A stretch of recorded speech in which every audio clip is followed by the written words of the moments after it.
Dakota Territory 1887.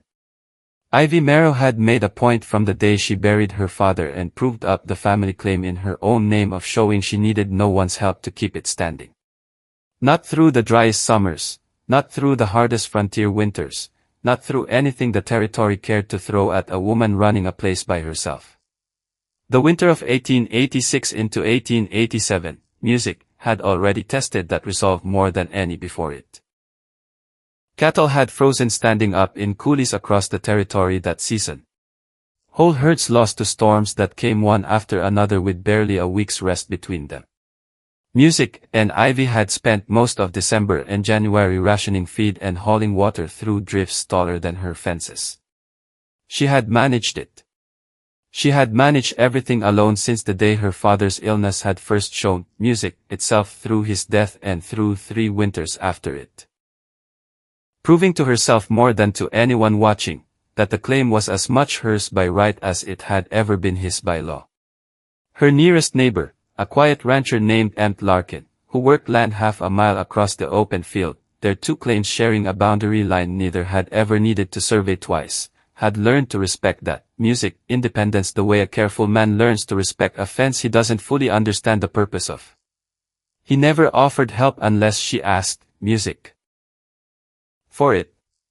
She never asked if she could manage otherwise. That arrangement held steady for the better part of 2 years until a storm came through in January that neither of them had any say in the terms of.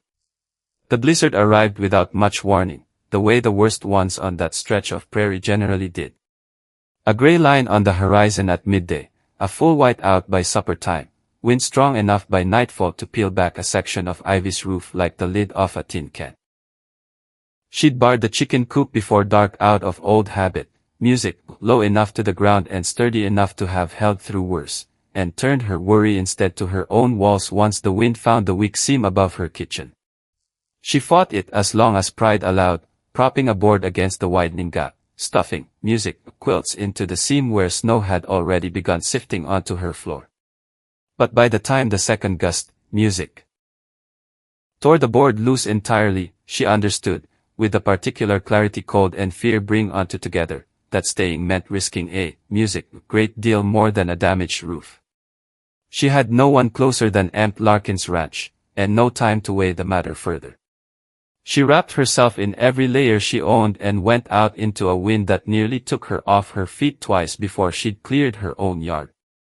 The half-mile to EMTT's place stretching longer than she'd ever known it to be. Snow driving sideways hard enough to sting through her shawl. By the time she reached his door, she couldn't feel her own hands well enough to knock properly. She pounded with the flat of her arm instead and stood there shaking, coated in snow, trying and failing to master the fear she hadn't let herself feel until that exact moment. EMTT opened the door before she'd finished the second strike. He took one look at her, trembling, snow-crusted, her composure clearly costing her everything she had left to spend on it, and pulled her inside without a single wasted word. He built up the fire first, fast and efficient, then found a shirt and trousers from what little the small ranch house had to offer, and set them near the hearth to warm before he handed them over. He put a kettle on for something hot, and did all of it without asking the obvious questions. Why she'd come, how bad the damage was, whether she was truly all right. "There's a room through there you can change in," he said, nodding toward a door. "Take whatever time you need." She came back out swimming in his shirt, the sleeves hanging well past her fingertips, and caught him glancing at them. "If you say one word about these sleeves," she said, "I'll go back out into the storm." "Wasn't going to," Emmett said. "They appear to be winning already." He'd poured coffee thick with sugar, considerably more than she'd have made for herself. "That's more sugar than coffee," she said, taking the cup anyway. "You were half frozen. So, you decided to finish the job a different way." He almost smiled at that, the first crack in his usual composure she'd seen since arriving. "Roof went," she said once she'd settled by the fire. "Wind took the north corner clean off. I couldn't keep the snow out." "You did right coming here," EMTT said. "Wouldn't have wanted you trying to weather that alone." The storm showed no sign of easing, and it became clear within the hour that Ivy would be spending the night, the roads already impassable, the wind too fierce to risk the walk back, even to check on what remained of her house. Emmett gave her the small bedroom without being asked twice and carried his own blanket back to the chair beside the stove before she'd finished protesting that she didn't need to put him out of his own bed. They sat by the fire for hours before either retired. The conversation moving slowly at first, then easier, the way conversation does between two people who've spent 2 years being careful neighbors and have suddenly run out of reasons to keep being careful. "You're a hard woman to get to know, Miss Merrow," Emmett said at one point. 2 years living half a mile apart, and I don't believe I've heard you ask for so much as a cup of sugar. "I don't like owing people," Ivy admitted. "Owing tends to come with strings I'd rather not get tangled in." "Not all strings pull the same direction," Emmett said. She looked at him a long moment. "What's your string, then? Why does a man live alone half a mile from anyone, working land by himself, when Dakota's got no shortage of women who'd take a rancher's proposal gladly?" Emmett was quiet a moment, turning his cup in his hands. "Because loud company never suited me," he said. "And quiet company's hard to find unless it happens to knock on your door during a blizzard." She told him later that night the thing she'd never told anyone in Dakota Territory, that she'd been engaged once back east to a man who'd broken it off the moment her father's illness left her managing the family's affairs, music, instead of simply waiting prettily for a wedding. "He said a wife ought to need looking after," she said. "Said a woman capable of running her own house made a man feel unnecessary."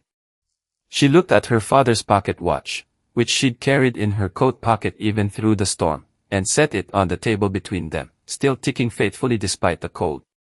"I decided, standing at that broken engagement, music, that I'd rather be unnecessary to a man than dependent on one who'd leave the moment I proved I didn't need rescuing." "That's not the same thing, music," Emmett said quietly. "I know that now," Ivy admitted.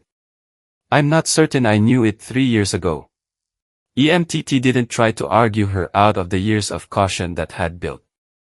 He only said, "Needing help once in a blizzard doesn't undo 3 years of proving you don't need it most days." Music, and let that sit between them without pressing it further. The fire burned low as the night wore on, the wind still hammering the walls outside. Music, and the conversation drifted from caution into something easier.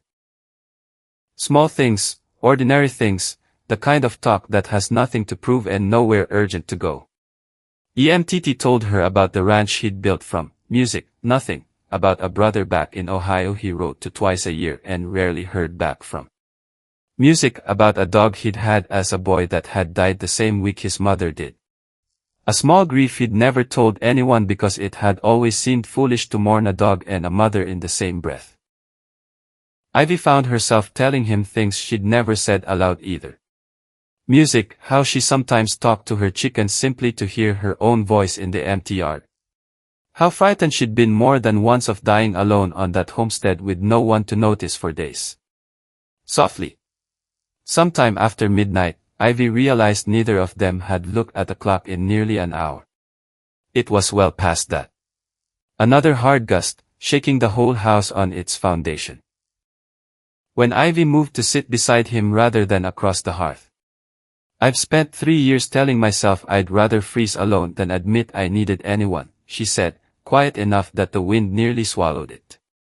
"Tonight, I walked half a mile through a blizzard because some part of me already knew exactly whose door I trusted enough to knock on." Music, Emmett looked at her steadily. "I'm glad it was mine." Ivy leaned into him, the warmth of the fire and the nearness of him more than either had allowed themselves in 2 years of careful distance. "I feel safer with you," she whispered. Neither of them said anything further that night. They didn't need to.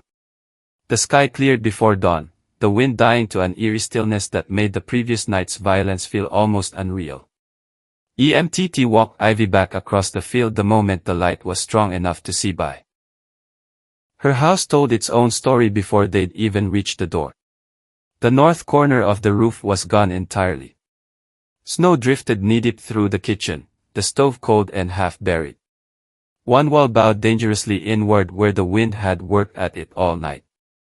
Ivy stood in the doorway a long moment, taking in the damage with the same flat, practical composure she brought to everything, until she remembered with a small jolt of alarm the watch she'd left on her kitchen shelf before fleeing. She found it half buried in drifted snow near the stove, still ticking, its face fogged, but its hands moving steady as ever.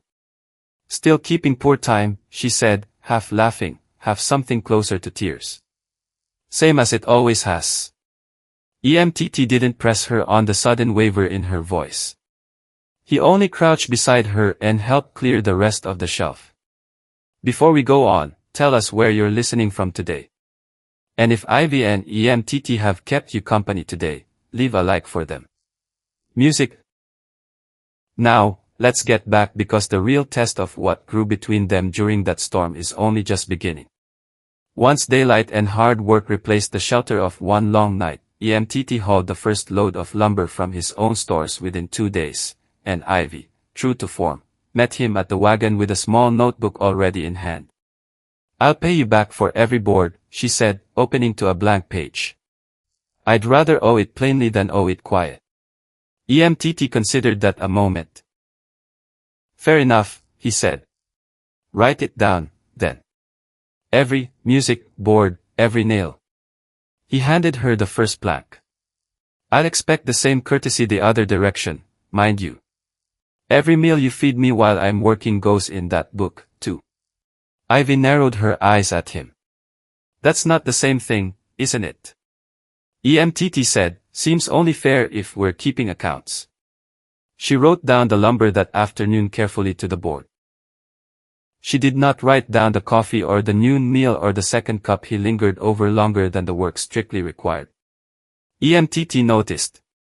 Music, he didn't say anything about it, though the corner of his mouth gave him away. What lumber his own stores couldn't cover. They hauled together from the mill in town. Old Silas Cobb weighing the order with the slow, deliberate manner of a man who'd been running that yard since before either of them was born. Rebuilding after the blow, are you? Cobb said, eyeing them both over his ledger. My roof, Ivy said. His lumber, Cobb said, nodding at EMTT. His labor by the look of those hands and his horse pulling the wagon. Funny sort of arrangement for two neighbors who barely spoke a civil word to each other before Christmas, far as anyone in town could tell. Small towns notice a great music deal, Emmett said unbothered. Small towns notice everything, Cobb corrected, already writing up the order. And generally get there a season before the people involved do. The work went on through the following weeks, steady and unhurried, and the two of them fell into a rhythm that had nothing to do with debts or ledgers, and everything to do with simple company. Mrs. Fenwick from the mercantile delivering a tin of nails Ivy had ordered before the storm, took one look at the two of them working the new wall together, and did not bother hiding her opinion. You two are going to make this whole town wait considerably longer than necessary before you make it official, she said, setting down the nails. Making what official? Ivy asked entirely too quickly. Whatever it is that has Emmett Larkin hauling lumber for a woman he's spoken maybe 40 words to in 2 years, Mrs. Fenwick said and left before either of them could formulate a proper denial. Emmett, to his credit, didn't so much as blush. She's not wrong about the 40 words, he said once the older woman's wagon had pulled away. No, Ivy admitted. She isn't. They argued once properly over how to rebuild the bowed kitchen wall. Ivy wanting it set the way her father had originally built it. Emmett convinced a different bracing would hold better against the next hard wind. My father built this house, Ivy, music, said. It stood 20 years his way and came down some in one night my way would have prevented, music. Emmett said not unkindly. She was quiet a moment, torn between loyalty to a memory and plain good sense. Show me, she said finally. He showed her. She studied the bracing, asked 2 sharp questions, and told him in the end that his way was better, music, on the condition that the door frame stayed exactly where her father had set it. Your house, Emmett said. Your decision. Music, I'll only argue the parts that'll fall down otherwise. It was, Ivy thought, watching him work the new bracing into place, the first time in longer than she could remember, that a disagreement hadn't felt like a threat to anything she'd built. It occurred to her, watching EMTT favor his right shoulder one cold morning after a long day of hauling lumber, that she had let 2 solid weeks pass without once considering what she might do for him in return. She mended the torn seam in his work coat that evening without asking, and left a warm meal at his door the following day, when a hard frost kept them both indoors. Small things offered the